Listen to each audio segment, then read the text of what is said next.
Halo Sobat Komsas, kita ketemu lagi di program Bisik Bincang Asik bersama Komisi Komsas Keuskupan Bandung.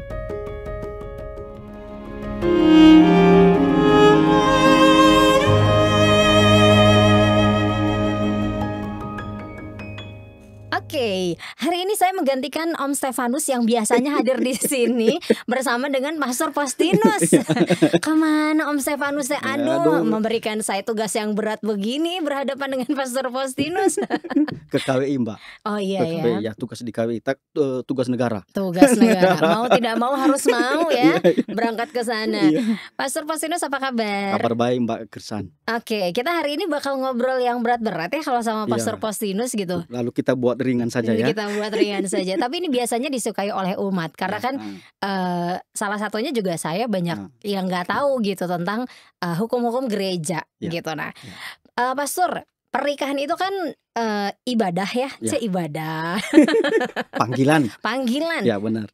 Sesuatu yang sakral gitu. Ya. Dan kita tuh harus punya komitmen untuk tidak apa ya istilahnya tidak merusak komitmen tersebut gitu. Nah, tapi kadang-kadang gitu ya, ada beberapa halangan yang akhirnya membuat dua anak manusia yang sudah diciptakan oleh Tuhan jatuh cinta akhirnya tidak bisa menikah, Pastor. Ya. Padahal mereka tuh saling cinta. Waduh, ini agak-agak berabe gitu ya, agak-agak PR gitu. Nah, kalau misalnya menurut Gereja Katolik sendiri, apa aja sih yang bisa jadi halangan seseorang itu tidak menikah gitu atau yang bisa menggagalkan perkawinan gitu? Ya, baik. Terima kasih Mbak Krisan ya. Kalau dalam hukum gereja itu ada banyak halangan-halangan perkawinan. Boleh dicatat ya Sobat Komsas. Kalau kita lihat itu ya dari kanon ya, kitab hukum kanonik kanon 1083 sampai 1094 itu ada 13 halangan. 13. Banyak amat ya. Banyak gitu ya. Jadi misalnya kurang usia.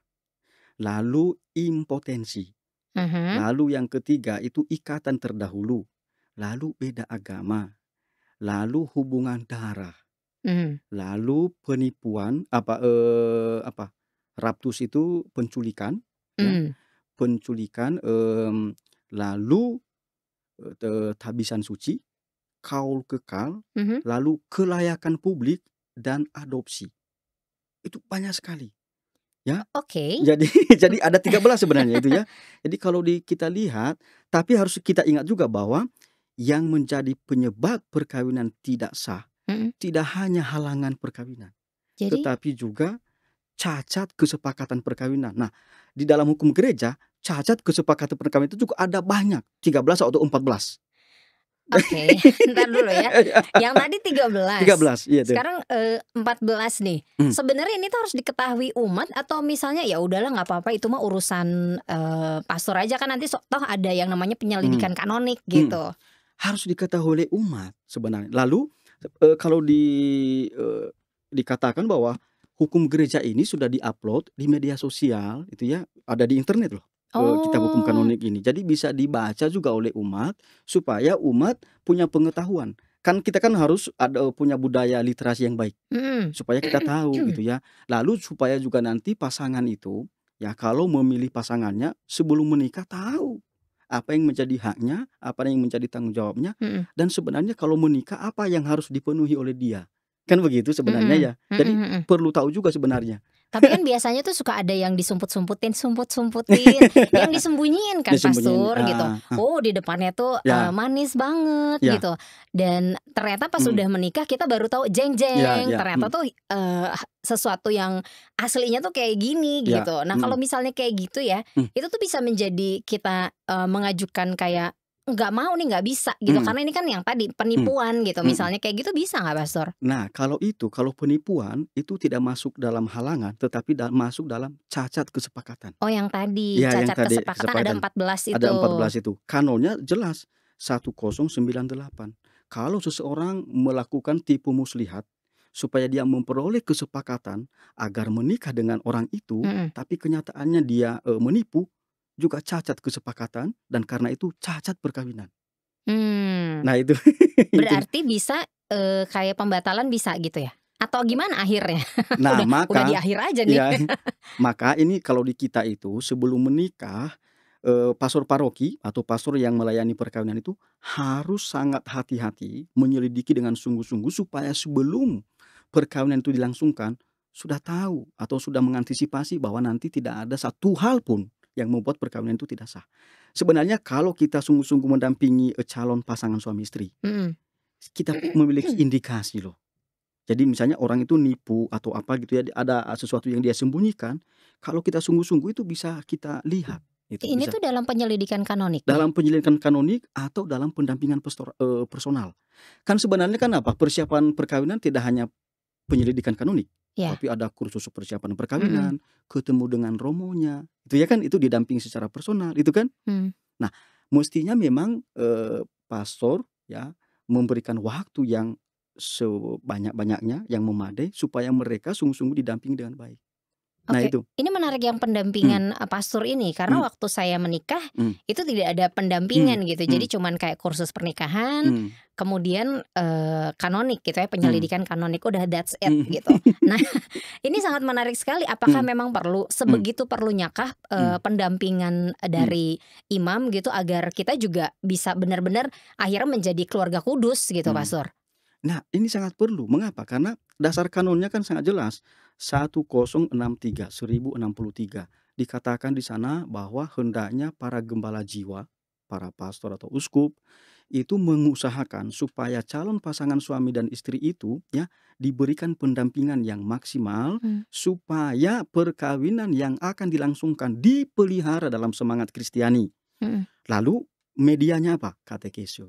Katekese itu bisa personal ya, bisa bersama-sama, bisa juga melalui KPP atau bisa dengan media-media yang lain. Nah, maka yang saya sebut tadi pendampingan personal pribadi.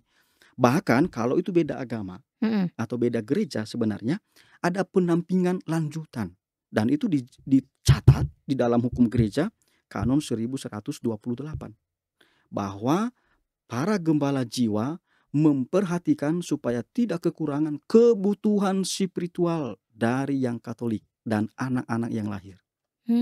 Nah, permasalahannya sudah dilaksanakan atau diperjuangkan. Tentu saja pastor bisa mendelegasikan misalnya katakan kepada katekis atau kepada diakon atau kepada tokoh umat kita yang bisa memberikan keteladanan kepada mereka, kan bisa begitu. Jadi ada banyak hal yang harus dilakukan sebenarnya di gereja ya. Jadi bisa didelegasikan, tidak melulu hanya imam. Tidak melulu, bisa makanya kan Paus Fransiskus mengatakan ya pasangan suami istri itu juga harus menjadi misionaris bagi yang lain. Jadi misionaris jangan dibayangkan pergi ke daerah mana gitu, tapi dalam arti keteladanan hidup sebagai sebuah keluarga mereka tularkan kepada orang lain. Nah, itu menjadi misionaris bagi keluarga lain. Itu kan. Nah, itu Mbak. Jadi itu bisa diminta secara pribadi nggak sih, pastor sebenarnya? Misalnya saya ingin misalnya nih Pastor Postinus gitu ya, saya datang nih ke Pastor Postinus. Pastor, saya mau menikah gitu, saya butuh pendampingan gitu. Apakah bersedia atau gimana? Atau hanya pastor yang kenal aja, atau pastor yang tidak kenal pun ya nggak apa-apa gitu? Pertama-tama memang sebaiknya ke pastor paroki dulu. Gimana ya? Mengapa? Karena pastor paroki dulu dia gembala jiwa di paroki. Dan umumnya itu mau tidak mau dia harus tahu apa yang terjadi dengan umat. Itu kan. Kalau nanti soal ada imam lain yang misalnya katakanlah mendampingi itu ya, tapi harus tahu pastor paroki. Atau nanti dalam perkawinan pastor lain yang meneguhkan perkawinan itu, tapi harus tahu pastor paroki. Karena sepengetahuan. Karena ini penting juga itu ya. Karena kita juga harus istilah kerennya itu boundary ya, batas. Ya, kadang-kadang kita itu kalau tidak tahu tapal batas itu bisa terlalu jauh gitu ya. Lalu kita urus yang bukan urusan kita, kan begitu ya. Jadi kita juga harus tahu hal-hal yang seperti itu. Lalu soal kepantasan itu, apakah saya yang tidak berkarya di paroki itu ya, saya urusi itu ya pekerjaannya pastor paroki gitu ya, tanpa sepengetahuan pastor paroki, kan begitu. Jadi memang sebaiknya ke pastor paroki dulu gitu. Jadi sebenarnya pendampingan ini tuh untuk meminimalisir halangan pernikahan, halangan perkawinan gitu ya. Bahkan saya ini ya, walaupun saya tidak di paroki, tapi saya diminta oleh pastor paroki untuk melakukan penyelidikan kanonik. Nah, saya beberapa kali itu tidak selesai dalam satu kali pertemuan. Kan ya umumnya kan selesai 1 kali pertemuan, saya tidak. Yang dapat pastor pastinya spare. Saya mendampingi dengan, dengan baik. Dalam arti saya membantu dia. Iya. Membantu dia supaya nanti perkawinan itu dilangsungkan dengan baik, gitu ya. Nah, beberapa kali itu saya mendampingi yang beda gereja. Maka agak lama. Agak lamanya itu supaya dia mengerti dulu. Kenapa harus beda gereja, kenapa harus ada persyaratan ini dan itu. Lalu rupanya tidak selesai dalam 1 kali pertemuan itu karena saya ada sesuatu hal yang saya ragukan. Gitu ya. Benar nggak nanti dia biarkan pihak Katolik melaksanakan janjinya, kan begitu ya. Tidak meninggalkan iman Katolik, anak-anak dibaptis dalam gereja Katolik, anak-anak dididik secara Katolik. Dia dukung itu atau nanti dia hambat. Jadi saya itu memastikan dulu itu ya. Jadi saya tidak main-main gitu. Dan sekarang mereka sudah menikah, sudah 2 tahun. Bagus perkawinannya. Itu. Good job. Itu. Nah, kalau misalnya tadi nih pastor, kan kalau misalnya kita beda gereja gitu ya, atau misalnya ya ada pernikahan yang misalnya beda agama bahkan. Kan itu harus ada syaratnya bahwa anak-anak itu dididik secara Katolik.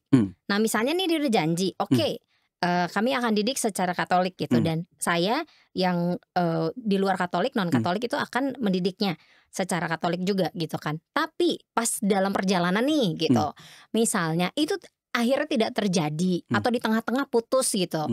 Kan kadang-kadang yang namanya masalah rumah tangga mah ada aja ya pastor ya. Terus udah gitu ada masalah, terus dia bilang ya udah saya didik aja anak saya gitu dengan cara saya sendiri gitu. Nah, itu bagaimana kalau misalnya ada kasus yang seperti itu? Nah, justru ini karena ada banyak kasus, minimal yang saya alami. Oh, banyak ya ternyata. Ada ternyata yang berbohong sebenarnya ya, tidak melaksanakan janji yang sudah diungkapkan. Sebenarnya mereka itu mengungkapkan di hadapan imam. Tetapi kan imam di situ adalah sebagai yang mewakili kehadiran Tuhan di situ. Kan Tuhan kan kalau datang bisa kita langsung mati itu kan, itu ya. Itu ya. Langsung sayonara, sayonara itu. Jadi sebenarnya mereka itu berjanji di hadapan Allah melalui romo dan gereja ya, umat yang hadir dan juga saksi. Kan itu tidak main-main. Maka saya selalu mengatakan bahwa ada bahaya loh kalau seandainya menikah beda gereja atau beda agama itu, karena bahayanya apa? Ada kemungkinan besar bahwa pihak Katolik itu meninggalkan imannya dan anak-anak tidak dibaptis dan tidak dididik dalam gereja Katolik. Dan itu kenyataannya banyak itu ya. Tapi yang tidak dikenal oleh umat kita sebenarnya ada hukum gereja. Ada kanonnya bahwa kalau orang Katolik menyerahkan anaknya dididik dalam agama yang bukan Katolik, sementara dia sudah berjanji, nah itu sebenarnya dia memiliki ada hukuman sebenarnya itu ya kepada dia sebenarnya. Hanya kita tidak menerapkan itu, tidak menerapkan hukuman itu ya, atau jarang diterapkan itu ya. Tapi sebenarnya ada, bisa nanti dibaca, tapi versi baru ya. Hukum gereja kita ini sudah direvisi. Nanti bisa dibaca Kanon 1367. Kalau sebelumnya Kanon 1366 ya. Yang versi sekarang itu 1366, tapi yang baru digeser menjadi 1367. Di situ dikatakan kalau orang Katolik ya menyerahkan anaknya untuk dibesarkan dan dididik bukan dalam ajaran Katolik, itu dia diberikan hukuman yang adil. Nah, itu sebenarnya misalnya ya dia tidak terlibat lagi dalam tugas-tugas kegerejaan, kan begitu ya? Karena dia justru tidak mewartakan ajaran Katolik itu misalnya, kan begitu, atau melanggar sumpahnya sendiri itu. Tapi kalau misalnya pernikahannya bagaimana, Pastor? Kalau pernikahannya itu sebenarnya begini. Kan pernikahannya tetap disah. Mengapa? Karena mereka kan sudah menyatakan sebelum perkawinan bahwa mereka akan mendidik anak. Itu ya. Itu ada perjanjian tanda tangannya atau enggak? Atau hanya lisan kayak ya verbal gitu? Tanda tangan juga iya, itu. Tapi sebenarnya kan kalau menikah nanti Mbak Krisana waktu itu yang menikah kan ada dialog antara Romo dengan calon pasutri ya. Salah satu yang ada 3 pertanyaan itu. Jadi sebelum pasangan suami dan istri itu mengungkapkan janji perkawinan, ada dialog tuh dan ada 3 pertanyaan. Salah satunya adalah kurang lebih begini. Apakah kalian berdua menerima anak sebagai anugerah Tuhan, membaptisnya dalam gereja Katolik dan mendidiknya secara Katolik? Lalu jawabannya kami bersedia. Itu kan? Ya. Jadi itu sebenarnya tidak main-main itu ya. Jadi kalau seandainya pada akhirnya mereka berbohong atau apa, nah itu mereka sebenarnya melanggar sumpah itu ya. Melanggar sumpah itu. Dan sebenarnya apakah perkawinan semacam itu kita katakan ya sebagai sarana untuk berbohong? Kan tidak kan? Tadi di awal kita katakan perkawinan sebagai panggilan Panggilan. gitu ya. Sebagai katakanlah untuk melaksanakan perintah Tuhan di dalam kitab suci juga. Nah, masa sih melangsungkan perkawinan tapi berbohong? Kan begitu. Itu. Nah, itu. Iya. Nah, tadi tuh janji pernikahan, mendidik anak-anak gitu ya, mendidik anak-anak secara Katolik. Nah, tapi ternyata pastor ya, kan tidak semua orang itu diberkati dengan reproduksi atau misalnya yang pria gitu ya, sehat gitu kan organ-organnya gitu. Ternyata ketahuan setelah menikah bahwa mereka tidak bisa memiliki anak. Apakah ini juga menjadi suatu halangan karena kan perkawinan juga salah satunya adalah memiliki keturunan gitu kan? Nah, memang kita harus pilah dua ini ya. Satu, dalam gereja Katolik ada yang namanya kemandulan. Mandul alami tapi ya. Jadi memang secara alami dia tidak mungkin punya anak karena mandul. Istilah hukumnya sterilitas, tapi alami, bukan sterilitas yang dibuat itu ya. Nah, kalau itu tidak terjadi, tidak termasuk halangan perkawinan. Oh, yang alami ini. Yang alami ini. Jadi kemandulan alami tidak termasuk halangan perkawinan. Nanti bisa dilihat dalam Kanon 1084 paragraf ketiga. Itu ya. Kecuali ya kalau sebelum menikah lalu pasangan itu sebenarnya sudah tahu bahwa misalnya dia sudah tahu salah seorang bahwa dia mandul, tapi dia sembunyikan kepada calon pasangannya. Berarti dia nipu dong. Oh, iya. Nah, ini menjadi cacat kesepakatan dengan kanon yang lain 1098 karena dia menyembunyikan kualitas dirinya itu ya. Bisa jadi kalau seandainya dia mandul lalu dia tidak diterima oleh pasangannya, kan begitu, tidak mau menikah dengan dia. Nah, itu yang membuat perkawinan menjadi cacat dan tidak sah. Tapi ada yang satu ya yang tidak mungkin punya anak juga, yaitu impotensi. Nah, impotensi inilah yang membuat perkawinan tidak sah, menjadi halangan perkawinan yang sah. Impoten. Tapi impoten yang kita maksud sesuai dengan Kanon 1084 itu harus jelas juga. Harus jelas itu. Ya, harus jelas. Ya. Nah, harus jelasnya itu karena beda dengan pengertian medis. Ya, atau pengertian di luar gereja. Itu berbeda. Yang kita sebut dengan impoten adalah memang tidak bisa melakukan persetubuhan. Jadi ini poinnya.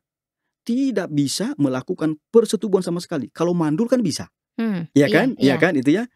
Kalau impoten itu tidak mungkin melakukan persetubuhan. Dan impoten itu harus terjadi sebelum menikah. Kalau impoten setelah menikah kan misalnya kan orang kecelakaan lalu impoten kan setelah menikah, tapi itu tidak termasuk halangan. Ya, jadi terjadi sebelum menikah ya. Lalu yang kedua perpetua itu selamanya ya. Lalu tidak mungkin disembuhkan, insanabilitas bahasa Latinnya itu ya. Nah, kalau lalu absolut ya, absolut itu kepada siapapun atau juga relativa. Relativa itu tapi tetap tidak bisa disembuhkan. Misalnya relativa itu begini. Dia hanya impoten kepada pasangannya itu, kepada orang itu. Mau bagaimanapun tidak tersembuhkan itu ya dan tidak mungkin. Tapi kalau kepada orang lain bisa. Kok iso? Ya itu. Jadi nah ini kalau di kita itu impoten itu tidak hanya fisik tapi bisa jadi juga psikologis. Oh, psikisnya kena. Ya, kena gitu. Tapi harus kita lihat apakah tidak bisa disembuhkan. Karena misalnya kami alami itu tidak mungkin disembuhkan. Walaupun ketika dia dianulasi, rupanya bisa punya anak dengan yang lain. Itu kan? Nah, jadi harus sungguh-sungguh. Tapi absolut ya, absolut apa namanya itu perpetua, artinya selamanya tidak mungkin. Nah, ini yang membuat perkawinan itu tidak sah. Itu ya, halangan yang tidak sah itu tadi apa namanya halangan tidak sah, yaitu impotensi tadi itu. Tapi nah, kalau ditanya apakah mereka itu boleh menikah? Iya, karena Ya kan? misalnya yang tadi saya bilang kan saling mencintai, Saling tapi ternyata mencintai. ada halangan, akhirnya mereka tidak bisa menikah. Ini mengetahui sebelum pernikahan ya, gitu. Tapi kan mereka dua anak manusia yang ternyata jatuh cintanya, aduh luar biasa bucin-bucinnya gitu. Nah, ini bagaimana pandangan gereja, Pastor? Nah, begini sebenarnya, kalau pastornya sungguh-sungguh mendampingi tadi, ketahuan kok. Karena ada pertanyaan-pertanyaan yang mengarah ke sana. Ya, itu ya. Jadi dalam pemeriksaan kanon itu kita punya trik untuk bertanya Oke. Ya itu ya. Ini nggak akan dibocorin triknya ya? Jangan nanti sebenarnya. Jadi saya misalnya punya trik itu. Nah, dan saya bisa menemukan itu ya, trik itu ya. Nah, dalam hukum gereja itu begini, Mbak Krisan ya. Kanon 1058 itu bagus sekali bunyinya begini. Semua orang punya hak untuk menikah sejauh tidak dilarang oleh hukum. Ya, berarti kalau dilarang oleh hukum tidak boleh menikah kan begitu. Ya. Impotensi itu termasuk halangan perkawinan. Berarti dilarang oleh hukum. Benar kan? Nah, impotensi itu hukum gereja ya. Ya, hukum kodrati. Oh, hukum kodrati. Okay. Jadi karena dia hukum kodrati, nggak ada dispensasi atasnya. Jadi nggak bisa dilonggarkan. Oh, kalau begitu udah diberi dispensasi, nggak bisa. Karena dia hukum kodrati. Hukum kodrati ya nggak bisa dipulihkan juga kan. Orang nggak bisa bersetubuh, lalu gimana? Iya kan? Nggak bisa melakukan persetubuhan. Nah, impotensi kalau laki-laki kan gampang. Ya kan, karena ya sangat jelas kalau aturannya ya tidak bisa ereksi, tidak bisa penetrasi, ya, lalu tidak bisa ejakulasi, kan itu jelas impoten, berarti tidak bisa melakukan persetubuhan. Nah, kalau perempuan kumaha? Iya kan? Nah, kalau perempuan juga rupanya ada ya. Jadi perempuan itu alat kelaminnya memang sangat kecil, tidak mungkin reseptif, tidak mungkin menerima penetrasi, tidak mungkin. Ya, karena sangat kecil itu ya. Lalu yang berikutnya ya tadi tidak normal alat kelaminnya itu. Nah, itu sebagai indikasi bahwa perempuan itu impoten karena tidak bisa melakukan persetubuhan juga. Dan itu ada. Ya, ada kasus ya. Rupanya seperti itu. Tapi rare ya? Oh, rare. Sangat jarang lah itu. Tapi ada. Itu. Oh, berarti ini sama sekali tidak boleh tidak akan dinikahkan gitu ya? Kalau misalnya sebelum? Ya, tidak bisa dinikahkan karena itu termasuk halangan perkawinan itu. Kalau misalnya akhirnya nih mereka berubah haluan, ya udah kan di sini nggak bisa nih gitu. Ya udah, saya berubah haluan aja karena kami saling mencintai gitu. Misalnya kayak gitu, kekeh pengen menikah karena di Katolik nggak bisa, mereka akhirnya pindah gitu misalnya. Nah, kita tidak tahu aturan di gereja lain atau di agama lain ya. Itu urusan mereka lah. Tapi kalau di kita kan memang tidak mungkin. Nah, tapi kan kalau ada orang yang bermasalah itu kan mereka nipu biasanya kan, atau bukan nipu lah ya, menyembunyikan. Itu ya, kalau mereka tahu. Tapi ada juga yang tidak tahu. Tapi umumnya pengalaman saya begini, Mbak Krisan ya. Orang yang impoten itu juga kurang ada gairah. Ya itu kan, jadi kalau misalnya soal misalnya mimpi basah, ya juga tidak, itu ya misalnya ya, atau misalnya juga ketertarikan pada lawan jenisnya juga tidak, itu misalnya ya. Jadi sebenarnya udah kelihatan sebenarnya ya. Nah, kalau misalnya mereka tidak tahu itu karena mungkin orang kampung itu ya, lalu akhirnya menikah.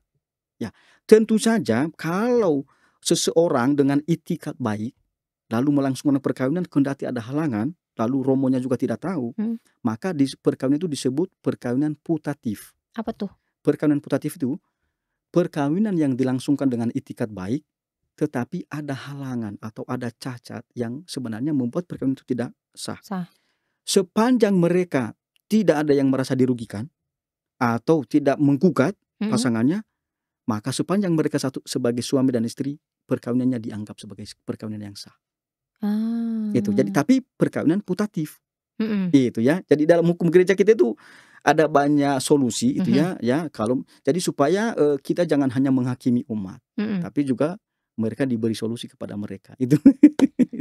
Oke, ini menarik sekali. Nah, kalau misalnya keberatannya ternyata ada pada pihak keluarga besar, itu bagaimana? Tapi pasangannya enggak nih yang sudah dinikahkan secara Katolik, sudah dipersatukan oleh Tuhan gitu. Itu tidak termasuk karena nggak termasuk ya? Karena yang berhak untuk menggugat itu pasangan itu sendiri, atau dalam gereja kita ada promotor justisia ya, yang mempromosikan keadilan. Itu yang bisa punya hak untuk menggugat perkawinan. Atau kalau seandainya sudah berlangsung sidang, bisa juga digugat oleh defensor vinculi. Misalnya putusannya begini dianulasi, tapi defensor vinculi keberatan. Defensor vinculi itu adalah orang atau romo yang mempertahankan ikatan perkawinan. Nah, itu kan biasanya itu. Tapi kalau keluarga tidak.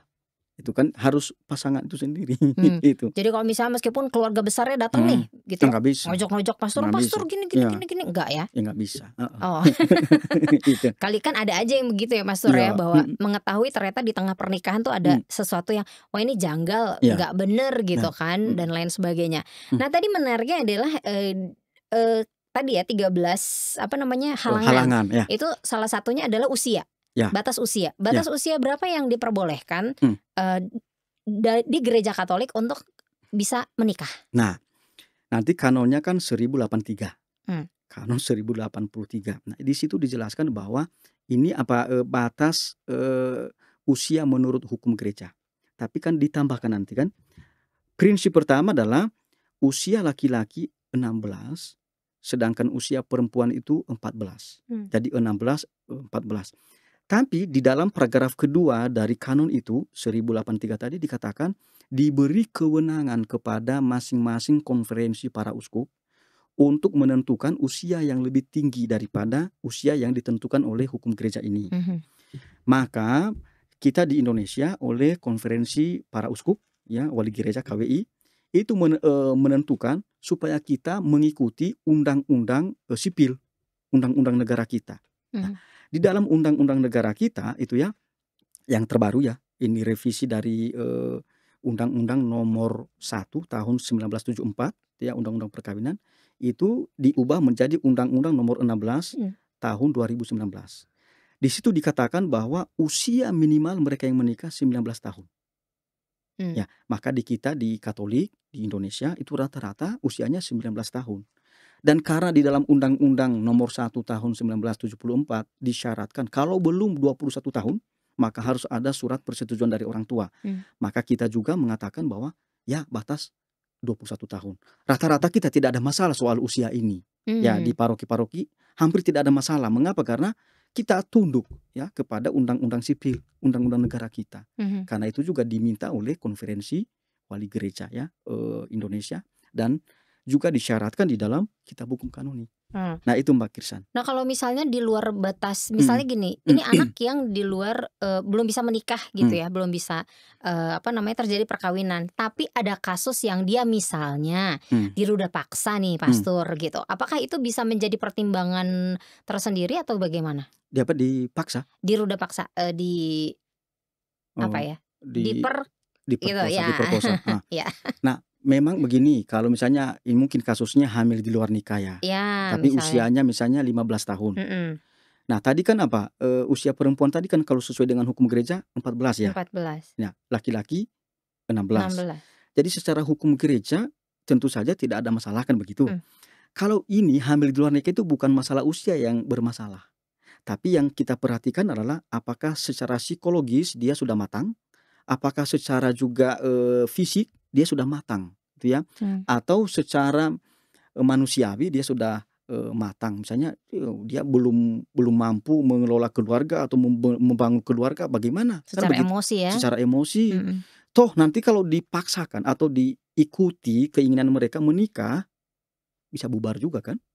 Itu maka kalau terjadi yang seperti ini yang diperhitungkan adalah sisi pastoral, bagaimana supaya mereka didampingi itu terlebih dahulu supaya mereka siap nanti menikah. Jadi jangan solusinya langsung dinikahkan, beres gitu ya. Jangan. Saya pernah diminta pendapat karena terjadi di sebuah paroki. Ini masih SMA, lalu hamil di luar nikah. Karena sudah hamil di luar nikah, di antara mereka berdua tidak ada masalah. Menikah oke, tidak menikah juga oke. Tapi dipaksa oleh orang tua. Ya, harus menikah. Lalu diminta pendapat saya gimana? Saya bilang lebih baik itu jangan dinikahkan sekarang, tapi didampingi dengan baik. Ya, mereka belum siap loh itu. Ya, belum siap itu ya untuk menikah. Nanti kalau belum siap ada masalah-masalah berikutnya. Tapi kalau didampingi dengan baik, lalu mereka dipandang sudah siap, it's okay. Itu ya. Jadi pendampingan ini penting sekali. Nah kalau misalnya akhirnya nih kan hamil di luar nikah, memutuskan untuk tidak menikah nih ya, pasangan ini, laki-laki dan perempuan ini. Kemudian setelah berapa tahun akhirnya menikah, tapi kan sudah memiliki anak sebelumnya gitu. Apakah ini perkawinannya akhirnya sah atau bagaimana gitu kan untuk kasus yang seperti ini gitu? Nikahnya dengan orang lain gitu, pastor masing-masing gitu. Oh masing-masing. Iya. Kalau misalnya, kan itu kan yang pertama tadi kan tidak ada ikatan nikah Perkawinan, ya, karena iya. kan namanya juga hamil di luar nikah itu ya. Maka kalau seandainya perkawinan yang kepada orang lain itu disiapkan dengan baik dan tidak ada halangan, tidak ada cacat kesepakatan, lalu tidak ada cacat forma kanonika atau tata peneguhan, itu perkawinan yang sah. Tapi begini, saya, selalu, menganjurkan supaya ada pendampingan secara pastoral itu, kalau ada orang-orang yang sering jatuh dalam dosa seksual. Mmm. Karena kalau orang sudah sering jatuh dalam dosa seksual, atau hamil di luar nikah lah, atau banyak laki-laki atau ke banyak perempuan, masalah utamanya nanti adalah soal kesetiaan. Ah, Iya kan? ke situnya ya. Ya, jadi bisa bermasalah ke depan, itu. Maka pendampingan dengan mereka itu harus, diberi ya waktu yang memadai. Jadi jangan sampai kita menganggap remeh dosa-dosa ini, dosa seksual ini itu, jangan. Kan bisa jadi orang itu punya masalah soal seksualitas. Itu kan, dia pikir menikah itu hanya seks. Iya kan? Padahal perkawinan tidak hanya itu. Iya. Ya, ada banyak yang lain. Itu mungkin hanya segini gitu ya. Sebiji jagungnya Iya, gitu. itu ya. Dengan, situasi yang lain itu ya. Iya, Nah iya.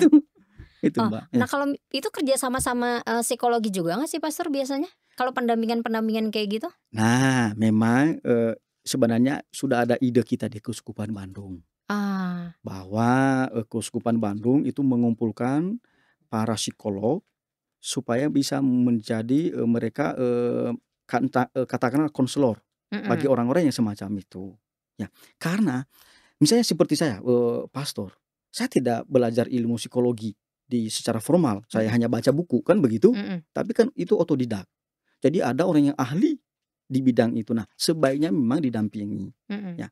Hanya memang di beberapa keuskupan lain yang tidak memiliki sumber daya manusia yang seperti itu, lalu gimana? Diambil semua oleh romonya, kan begitu ya. Tapi kalau misalnya di kota-kota besar, ya disediakan atau ada itu ya, Iya. pendampingan dari para psikolog itu. Apalagi kalau psikolog keluarga misalnya kan, Iya. bagus itu. Iya, karena kan ini jadi kayak, duo gitu ya, kerjasama antara imam dan juga, psikolog gitu. Psikolog, Apalagi kan mempersiapkan pernikahan itu kan, PR yang luar biasa ya, karena kan seumur hidup tidak bisa diceraikan oleh manusia gitu, Pastor. Nah, kalau misalnya ternyata, udah nih ya pendampingan perkawinan udah, terus udah gitu, istilahnya mah apa namanya, kanonik udah gitu ya, tapi di belakang itu ternyata mereka tidak direstui oleh keluarganya, Pastor, gitu. Tapi kan misalnya mereka sudah menginjak usia dewasa, gitu ya, bisa memutuskan, sendiri misalnya. Tapi yang namanya, di budaya kita kan restu orang tua itu kan paling utama ya, Pastor ya. Kalau orang tua sudah merestui itu segala sesuatunya lancar gitu. Tapi ternyata nih, mereka tidak direstui, akhirnya mereka kawin lari gitu. Gimana, Pastor? Apakah ini nantinya akan menjadi halangan juga mereka tidak bisa menikah atau halangan atau bagaimana gitu? Nah, kalau saya, menerapkan hukum gereja, itu ada 2 sisi, Mbak. Ada sisi yuridis, yuridis itu hukum, ya teks gitu ya. Lalu ada sisi pastoral. Sisi pastoral ini melihat konteks, ya. Nah, memang kalau di sisi yuridis, mereka kan tidak punya masalah tuh. Ya, apalagi kalau sudah, cukup usia, lalu mereka saling mencintai, mereka mau saling menikah, kan apa halangannya? Kan tidak ada, kan begitu kan? Jadi sisi yuridisnya tidak ada masalah. Tapi harus kita memperhatikan sisi pastoral. Kalau perkawinan itu adalah hal yang penting, panggilan, masa sih tidak dibicarakan baik-baik dengan keluarga dekat, dengan orang tua? Jadi saya melihatnya nanti bisa jadi ada masalah komunikasi. Iya kan? Kalau misalnya kepada orang dekatnya punya masalah komunikasi, apakah nanti tidak ada masalah komunikasi di antara suami dan istri itu? Iya kan? Iya. Maka kita lihatnya adalah sisi pastoral ini itu ya. Masa sih nggak beritahu papa mama?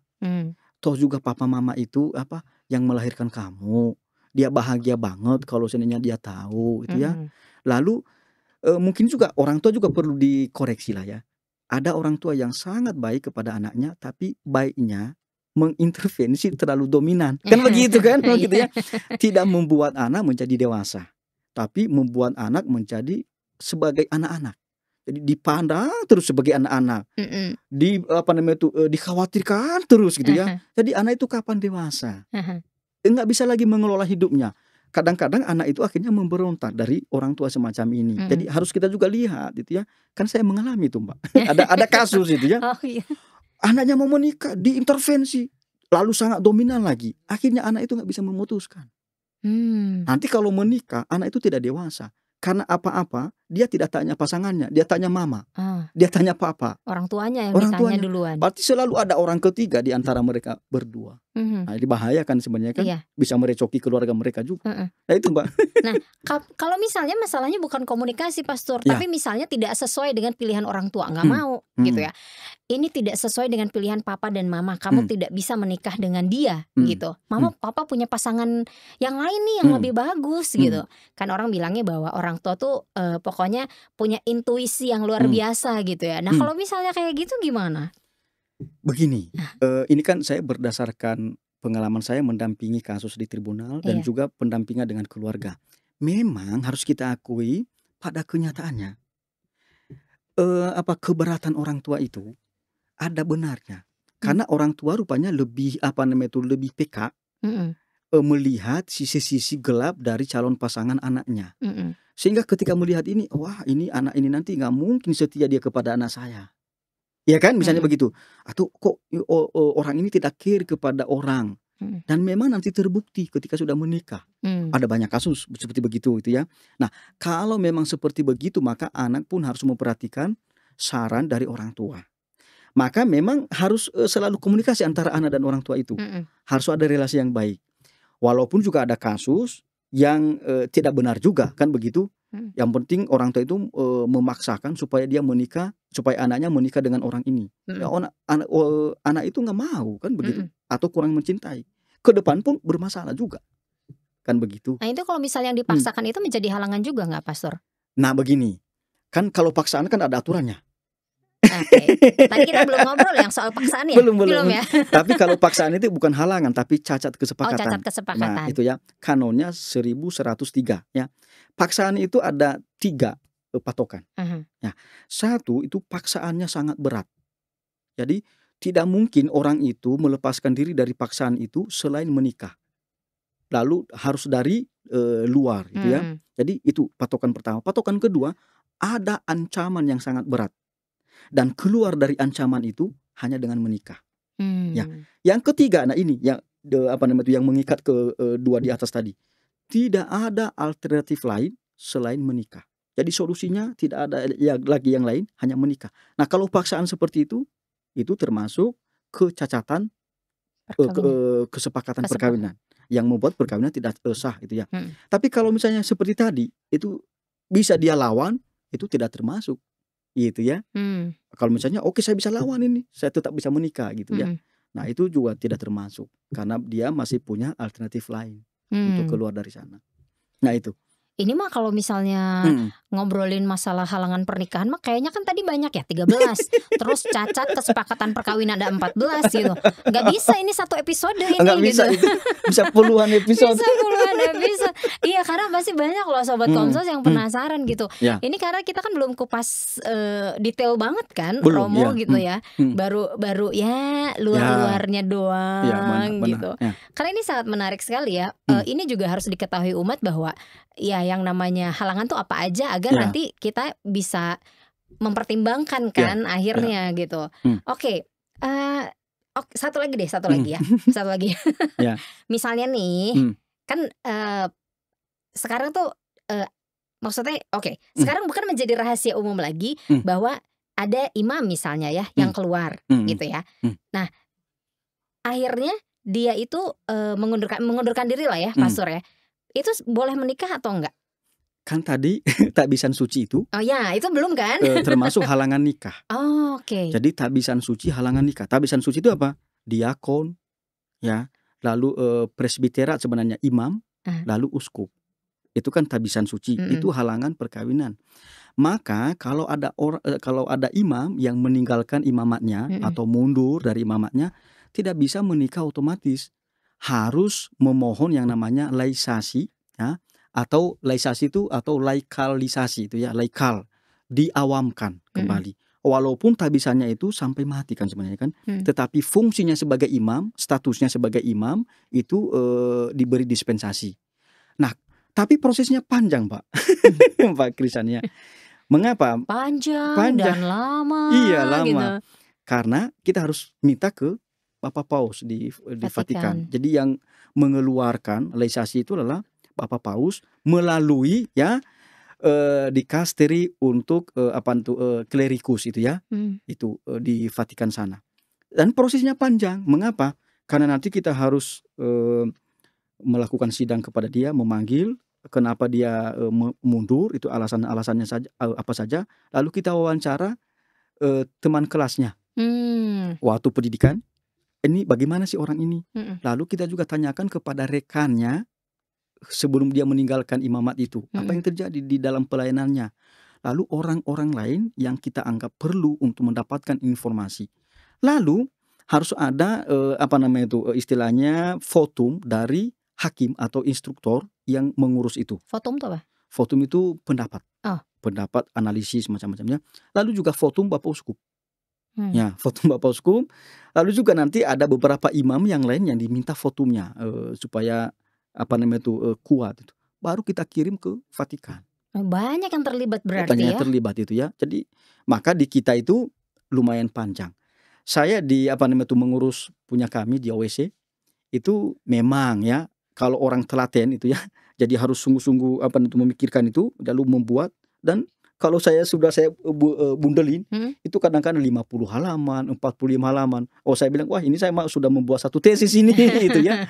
Jadi memang tidak selalu gampang juga. Itu untuk satu orang 50. Untuk satu orang. Oh, untuk satu orang itu ya. Baru kita kirim ke biasanya kami kalau itu udah di tingkat provinsi, lalu kami kirim ke Magister Jenderal, nanti Magister Jenderal bersama dewannya memberikan votum juga. Votum pendapat, lalu baru dikirim ke Vatikan. Kalau biarawati sama? Kalau biarawati begini ya, biarawati itu begini. Kalau dia keluar tapi dia dihukum, jadi dia itu punya masalah, lalu dia itu dikeluarkan, dihukum. Maka kalau dia tarekat religius yang berhukum kepausan, yang memberikan reskrip itu surat pengeluaran pemecatan adalah Magister Jenderal atau Madre Jenderal kalau suster. Ya.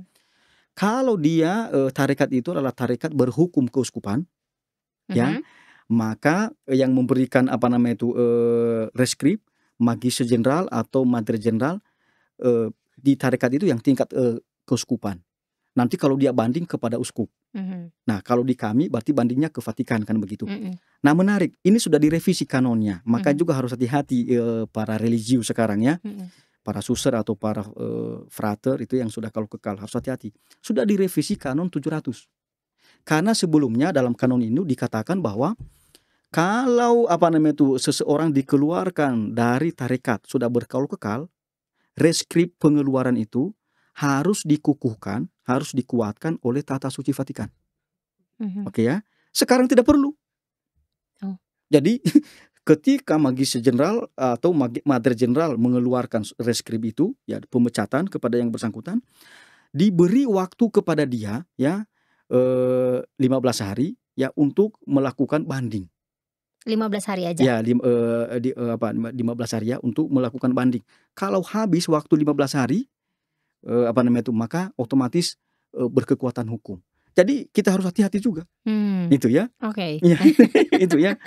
15 hari atau 30 hari nanti bisa dibaca ya, yang baru ya. Mungkin di 30 atau 15 hari. Tapi harus ada disebutkan di dalam reskrip itu dia diberi waktu untuk banding. Kalau habis waktu yang sudah ditentukan oleh kanon 700 yang baru, udah sah secara hukum. Sah secara hukum, dia keluar dengan sah dari tarekat religius. Dia bisa menikah. Tapi kalau dia mengajukan dispensasi dari kaul-kaulnya, kaul kekal itu, dia harus mengurus sampai ke Vatikan. Itu jauh. jauh. Jadi kita sebagai umat ya, sobat konsos kita doakan para imam, para biarawati ya, para suster kuat di dalam kaul kekalnya. Ya, benar. Ya, Romo ya. Ya. Pokoknya teguh. Ya, benar. Gitu. Romo, pengennya sih ngobrol panjang lagi nih. Aduh, belum semuanya nih saya tanyain, gimana dong? Setuju ada episode selanjutnya ya tentang ini ya. Benar. Banyak loh. Oke, apa yang ingin disampaikan kepada sobat konsos nih mengenai obrolan kita di hari ini, Pastor? Nah, saya rasa yang perlu kita sampaikan kepada umat kita ya, terutama mereka yang setia menonton, apa itu, podcast di Komsos ini ya, di Bisik. Begini ya, sebelum melangsungkan perkawinan, maka mesti mempersiapkan dengan baik. Jangan serahkan persiapan perkawinan itu hanya kepada gereja. Karena sebenarnya yang melaksanakan perkawinan adalah pasangan suami dan istri itu sendiri. Maka kalau ada kaum muda kita yang sudah di jenjang berpacaran, maka gunakanlah waktu berpacaran itu mengenal sungguh-sungguh satu sama lain, ya, dan mempersiapkan perkawinan. Jangan hanya makan saja yang dibicarakan. Kok tahu? Atau nongkrong di mana? Jangan. Karena nanti kalau sudah menikah bisa tidak ada waktu nongkrong. Iya kan? Bisa tidak ingat lagi makan di mana. Tapi bagaimana anak kita? Ya kan? Bagaimana dia sekolah apa? Di mana? Biayanya gimana itu ya? Bagaimana kalau ada sakit di antara mereka kan? Jadi itu yang perlu dibicarakan, dan jangan menyepelekan soal iman. Ya, iman ini penting. Karena bagi kita ya mungkin tidak terpikirkan waktu berpacaran itu, apalagi kalau romantis, bucin ya kemana-mana berdua, so sweet itu loh. Tapi kan belum tentu seperti itu terus kalau sudah menikah kan gitu. Jadi harus sungguh-sungguh mempersiapkan dengan baik. Hei kalian pria-pria muda nih, Gio sama Hendy nih. Harus nonton yang ini nih gitu. Ada pesan dari Pastor Faustinus. Oke Pastor, terima kasih ya sudah hadir di sini, kita ngobrol-ngobrol. Kita ketemu lagi di episode selanjutnya Pastor. Kita harus pamit nih sama Sobat Komsos ya. Sobat Komsos pamit ya, kita ketemu lagi di episode selanjutnya. Makasih udah nonton episode ini. Dadah.